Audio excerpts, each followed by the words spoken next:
নমস্কার, কেমন আছেন সবাই? আজ একটি নতুন ব্লগে আপনাদেরকে অনেক অনেক স্বাগত জানাই। আজ হচ্ছে বুধবার, সকাল এখন 6টা বাজে। আমি কিন্তু ঘুম থেকে উঠে পড়লাম।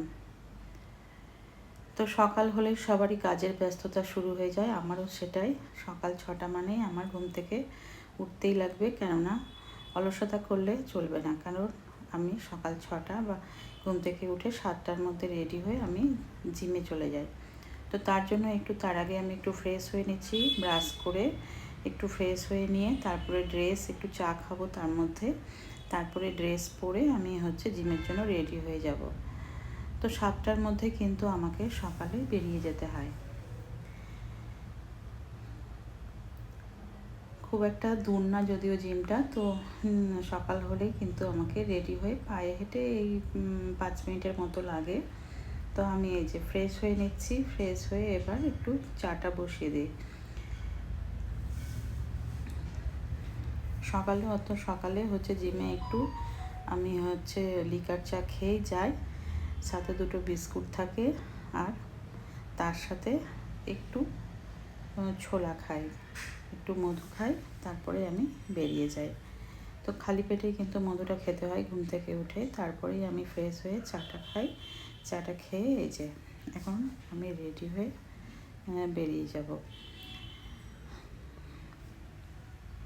সকাল থেকে কিন্তু একদম টাইম পাই না, কেননা জিমে প্রায় 2 ঘন্টা টাইম আমার ওখানে চলে যায়। আস্তে আস্তে লেট হয়ে যায় একটু। এসে আমি ঘর দুয়ার একটু পরিষ্কার করে ফেলি, তারপরে একটু তো গোছগাছ করতে হয় ঘর দুয়ার, কেননা রাতে সব উল্টোপাল্টা হয়ে থাকে।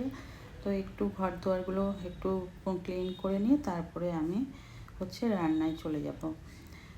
এটা আমার রোজকার রুটিন। রোজ আমার এইভাবেই দিনটা শুরু হয়। তো এই যে আমি এগুলো ক্লিন করে নিয়ে গোছগাছ করে নিয়ে আমি রান্নাঘরে চলে এসেছি।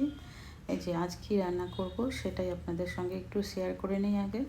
আজ করব পেঁয়াজ কলি আলু ভাজা, আর করলা ভাজা, সাথে মটন।